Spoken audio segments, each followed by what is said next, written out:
Alhamdulillah, alhamdulillahilladzi asra bi'abdihi laylan minal masjidil haram ilal masjidil aqsa alladzi barakna hawlahu. Asyhadu an la ilaha illallah wahdahu la syarika lah. Wa asyhadu anna sayyidana wa nabiyyana Muhammadan abduhu wa rasuluhu la nabiyya ba'dah. Allahumma salli wa sallim wa majid wa azim wa karrim ala nabina habibina syafiina maulana Muhammadin wa ala alihi wa sahbihi wa man tabi'ahu wa nasara ila yaumiddin wa ba'd. Faqad qala Allah Ta'ala fi kitabihil karim. Mari sejenak kita menyimak satu ayat yang mengenai tentang Isra wal Mi'raj agar kita menambah rahmat insyaallah di majelis yang mulia ini. Insyaallah kita sedikit bacakan ayat ini, kita simak bersama-sama. A'udzu billahi minasy syaithanir rajim.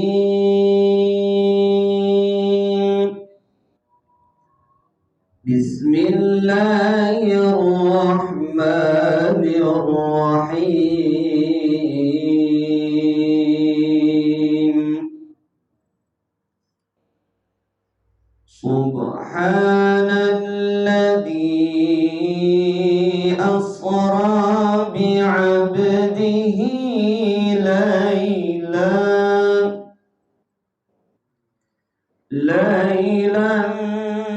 minal masjidil haram ilal masjidil aqsa. Minal masjidil haram ilal masjidil aqsa alladzi barakna hawlahu.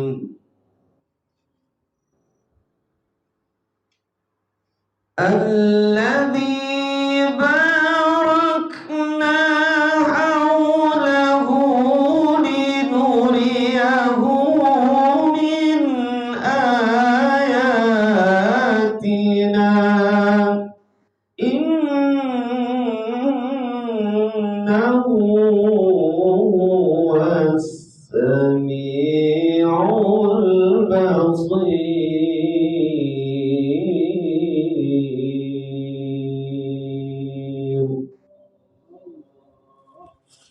Sadaqallahul azim. Sadaqallah wa sadaqa rasulul nabiyul habibul karim wa nahnu ala dzalika minasy syahidin wa syakirin walhamdulillahi rabbil alamin. Hadirin mukarramin wal muhtaramin, para guru, para sepuh, para alim ulama, para asatiz. Bil khusus guru kita yang telah menyampaikan dari mukaddimah dari Isra Mi'raj ini yang mengawali ta'lim kita yaitu Ustaz Abdul Aziz. Semoga beliau panjang umur dan juga sehat walafiat, berkah ilmunya buat kita. Guru-guru kita ya Bapak Haji Abdul Salim ya selaku Ketua Majelis Ulama dari Kelurahan Tugu, ya Ustaz Panji, Ustaz Haji Mahmud Fauzi, Bapak Ustaz Bajuri dan para asatidz yang lainnya. Mohon maaf nih, guru kita nih Ustaz Azam Sidki yang seharusnya menyampaikan kisah Isra Mi'raj ini atau hikmah Isra Mi'raj, beliau mungkin berhalang hadir ya. Udah beda sekarang beliau ya. Mudah-mudahan besok jadi. Insyaallah karena ada yang mewakili daripada Jamiah Subuh ya duduk di parlemen, insyaallah ya minimal akhirnya bisa menyampaikan aspirasi umat gitu ya. Jadi jangan buta sama politik ya, jangan kita itu terlalu ya sedikit skeptis. Jadi kita harus bisa terbuka dengan politik ini, bahwa politik ini walaupun kejam politik ini kejam, politik ini kotor dan sebagainya, harus ada orang-orang yang bersih di dalamnya, harus ada orang-orang yang lurus, harus ada orang-orang yang mengarahkan agar politik itu menjadi politik seperti di zamannya Rasulullah SAW. Mudah-mudahan guru kita pada sehat walafiat nih ya, pada panjang umur, pada berkah semuanya rezekinya insyaallah. Amin ya rabbal. Baik, gaskan aja nih ya. Udah jam 6 kurang seperempat. Kalau tadi sudah banyak disampaikan, ya hikmahnya udah langsung ke sholat aja udah, masya Allah. Tapi ada sisi lain nih yang mungkin Al-Fakir akan sampaikan di sini. Ya, kita lihat tadi Rasulullah SAW, masya Allah, tabarakallah, bahwa intinya perjalanan Isra, ya, di waktu malam, lailan, kemudian mi'rajnya Rasulullah SAW dari bumi ini, ya, dari dunia ini ke luar angkasa. Wah, bukan luar angkasa lagi. Luar angkasa masih kelihatan planet-planetnya. Ini udah di luarnya lagi. Udah galaksi udah gak kelihatan gitu. Galaksi yang Andromeda yang kita di bumi ini ada di galaksi Andromeda. Kemudian lagi Bima Sakti, macam-macam deh. Ya, galaksi Bima Sakti. Ini galaksi banyak banget ya, planet-planet lewat sama perjalanannya Rasulullah. Sampai tembus ke langit 7, tembus langit ke-8 yang namanya Sidratul Muntaha, Indaha Jannatul Mawa, di dalamnya ada surga tuh di situ. Ya, tembus sampai lagi ke tingkatan 9 ya, namanya Rafraful Akhtar, hijau semua itu ya, alam di sana. Nggak tahu bagaimana bentuknya itu ya. Kemudian langsung ke tingkatan yang ke-10 namanya Istiwa atau Mustawa, arasnya Allah Subhanahu wa Ta'ala. Tembus itu sama Rasulullah sampai malaikat Jibril nggak bisa lagi sampai ke sana. Kenapa? Kata malaikat Jibril, wahai kekasihku, aku nggak sanggup ke sana. Jikalau aku tetap memaksakan diri, maka aku akan terbakar dengan cahaya yang ada nanti di Istiwa. Mungkin cahayanya Allah Subhanahu wa Ta'ala yang begitu besar, yang Rasulullah sanggup naik ke atasnya. Terus bagaimana? Aku siapa nemenin? Nanti ada pengawal khusus. Ada pengawal khususnya, presiden aja pengawal khususnya ada ya. Maka Rasulullah kagak ya, diciptakan pengawal khusus ya, das sama Allah SWT untuk mengawal Rasulullah SAW untuk Mi'raj. Ketika pengawal khusus tersebut mendampingi Rasulullah, sampailah Rasulullah ke Mustawa ya, dan arasnya Allah. Sampai ketika itu sebelum Rasulullah sampai, malaikat yang ada di aras itu disuruh turun sama Allah. Turun semuanya menyambut kedatangan Rasulullah. Kosongkan aras ini hanya untuk kekasih pun nanti di atas untuk menjumpai ibu. Masya Allah. Ketika mau sampai, Rasulullah melihat begitu sucinya, begitu Masya Allah, di tempat itu muqaddas, benar-benar tempatnya suci kan. Rasulullah pengen buka sendalnya, pengen buka terompahnya. Ketika Rasul pengen buka sendal, kata, jangan kau lepas kekasihku sendal.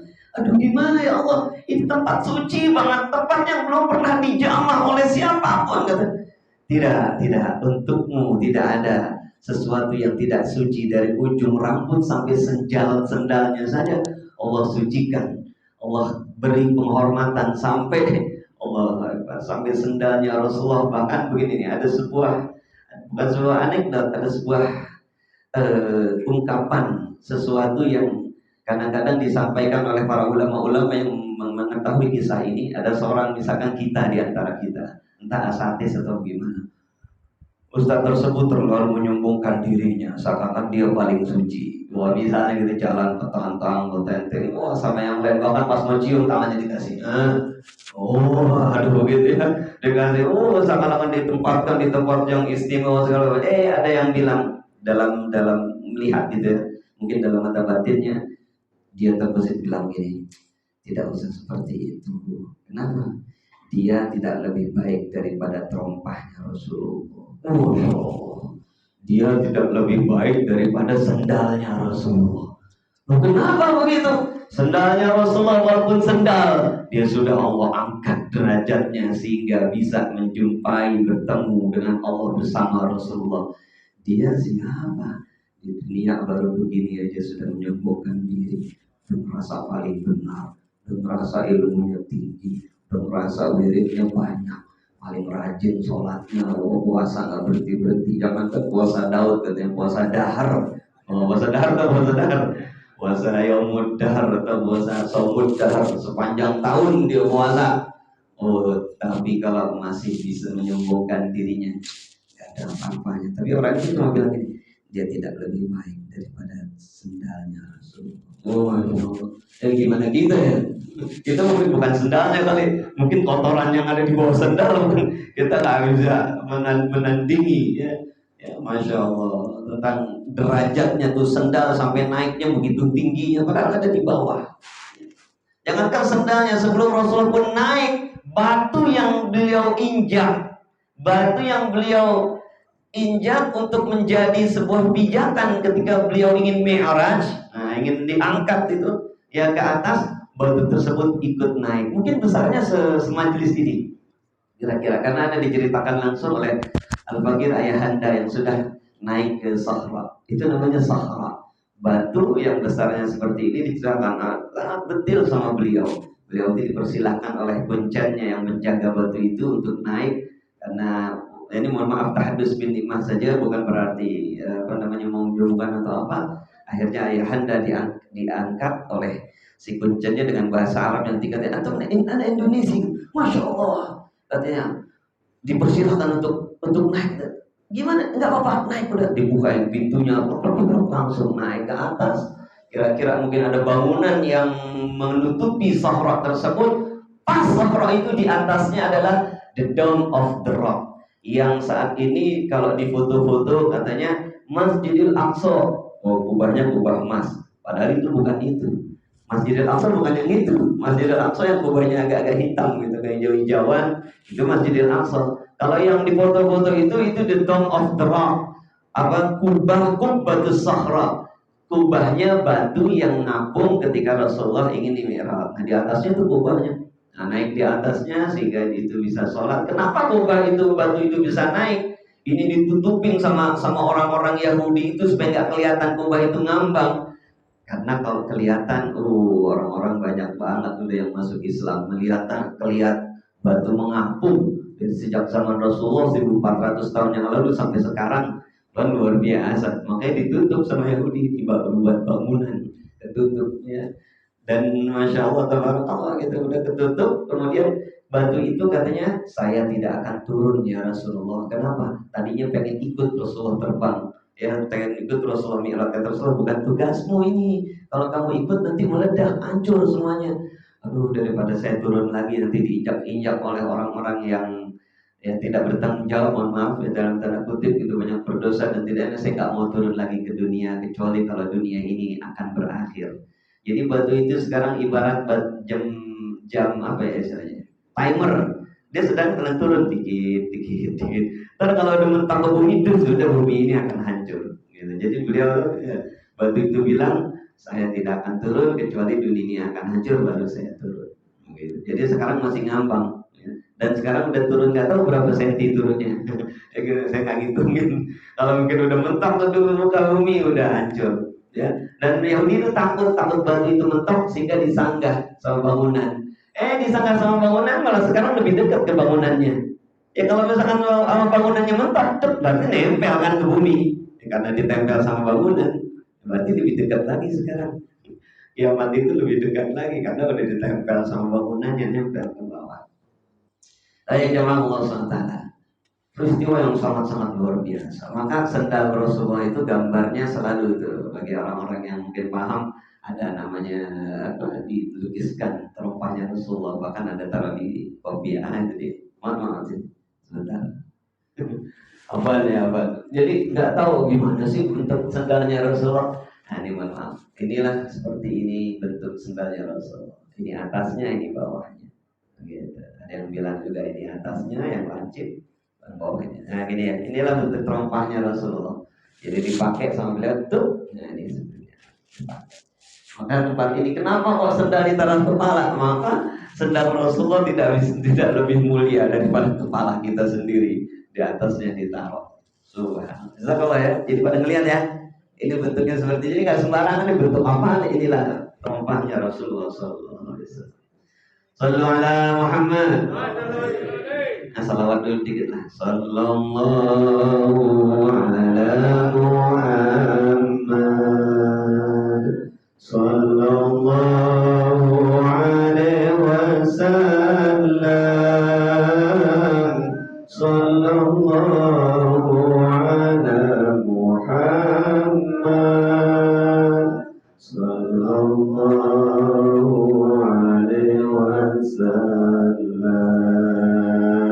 ya habibi ya Muhammad ya arusal khafiqaini ya habibi ya Muhammad ya arusal khafiqaini ya muayyad muajjad ya imam al-qiblataini. Semuanya sallallahu ala Muhammad sallallahu alaihi wasallam sallallahu ala Muhammad sallallahu alaihi wasallam sallu ala Muhammad. Itulah namanya salawat Jibril, salawat yang langsung nasnya matanya langsung dari Jibril yang disampaikan kepada Rasulullah. Maka dinamakan salawat Jibril. Ada satu kisah lagi yang menarik.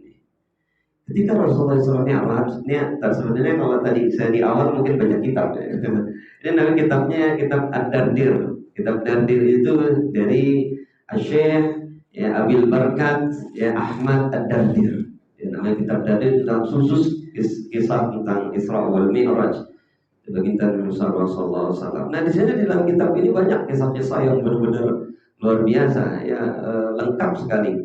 Di antaranya adalah nggak bicara dulu dari intinya Rasulullah ketemu sama malaikat-malaikat yang ada di aras ini yang bentuknya macam-macam. Ketika itu Rasul bertemu dengan malaikat yang punya tangan 1000. Oh, masya Allah, tangannya 1000.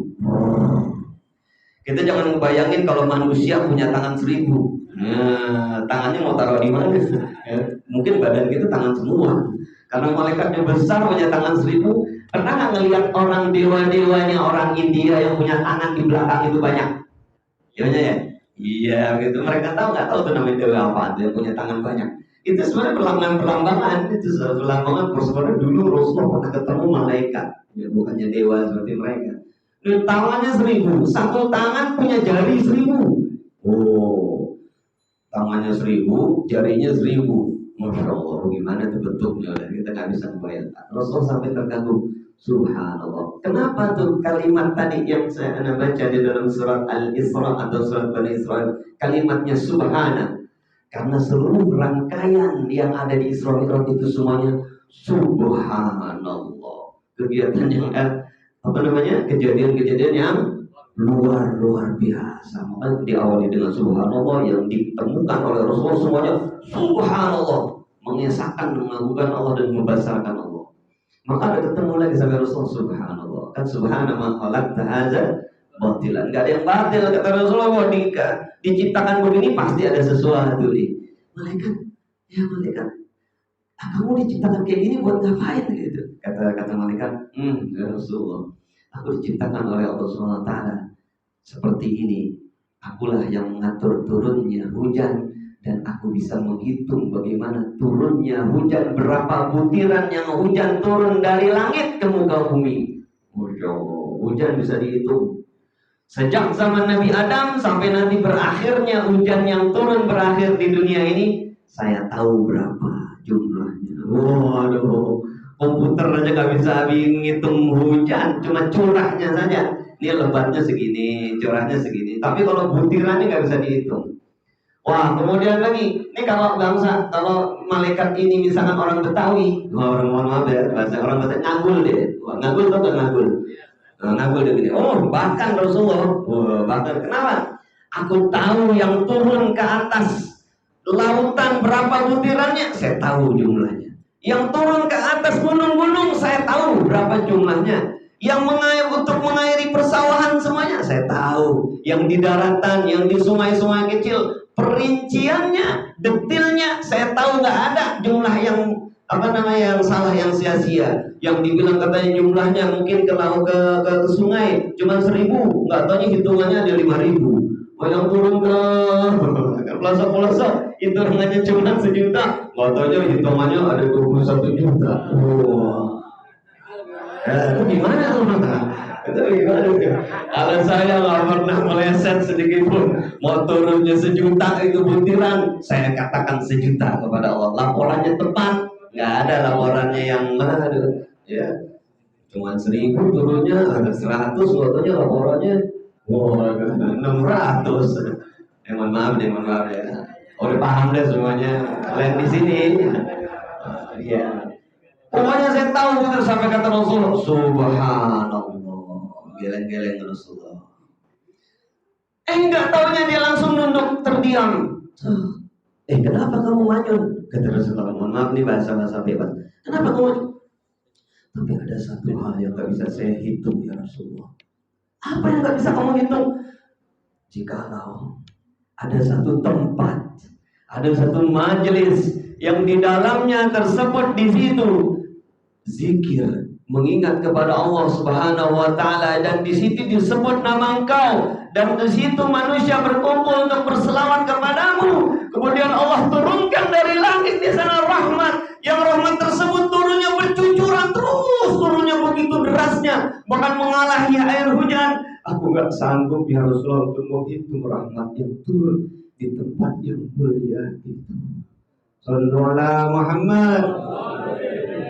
Maka satu tempat yang ada majelis yang tidak dibacakan atau tidak didengungkan selawat kepada Rasulullah, maka sia-sialah majelis itu, nggak ada artinya apa-apa. Tapi jikalau majelis tersebut sudah ada zikrullah, zikir kepada Allah, mungkin dibacakan ayat-ayat suci Al-Quran, kemudian dibacakan selawat kepada Rasulullah, maka ketika itu malaikat rahmat turun mengucurkan rahmat di atasnya. Itu malaikat yang punya tangan 1.000, jari-jari 1.000 gak sanggup menghitung rahmat yang turun di majelis itu. Allahu Akbar. Sallallahu alaihi Muhammad. Kalau membaca ini mah gak cukup 15 menit, 2 jam juga gak habis. Masih banyak kisah-kisah yang aneh-aneh di dalam kitab ini atau dalam kisah Sirah Mi'raj ini. Yang jelas jamaah yang hadir di jamiah subuh, kuliah subuh, Sabtu kayak Jumat kayak Minggu kayak yang mana, nggak ada ruginya. Datang kejar dimanapun, andai kata ada majelis yang kita lewatin, kemudian di situ ada majelis, kalau kita sempat mampir dulu. Untuk apa? Untuk dapetin rahmat Allah. Walau semenit tak duduk, habis itu jalan lagi nggak apa-apa. Itu saking pentingnya kayak gitu. Wah, ada yang mau lihat nih, mampir aja sebentar. Oh, ada majelis nih, lagi kajian, duduk sebentar, habis itu pergi lagi. Agar kita ngarepin itu majelis dapat rahmatnya dari Allah Subhanahu wa taala. Amin ya rabbal. Mungkin ini saja yang bisa kita sampaikan. Kapan-kapan ya ngundangnya jangan waktu gini, waktu Isra Mi'raj. Ntar kita buka semuanya. Belum saya turunin nih doa mujarab ya, ajian lampa lumpuhnya malaikat Jibril. Ya, malaikat Jibril punya doa khusus yang diajarin kepada Rasulullah untuk ngancurin iblis macam manapun, yang kecil-kecil yang gede-gede ya, jin ifrit hancur sama doa yang ada di dalam kitab ini ya. Kitab langsung dari malaikat Jibril ya. Ntar to be continue. Ini saja yang Pak kita mau sampaikan, mudah-mudahan manfaat. Semoga sekali lagi saat ini kita selalu dirahmati Allah SWT, dan jika orang-orang yang betul-betul mahabbah kita, cinta kita kepada Rasulullah SAW dengan sebenar-benarnya cinta, mengikuti ajarannya, istiqomah ya, terus kita yakin yang benar itu walil haq walau kana murran wa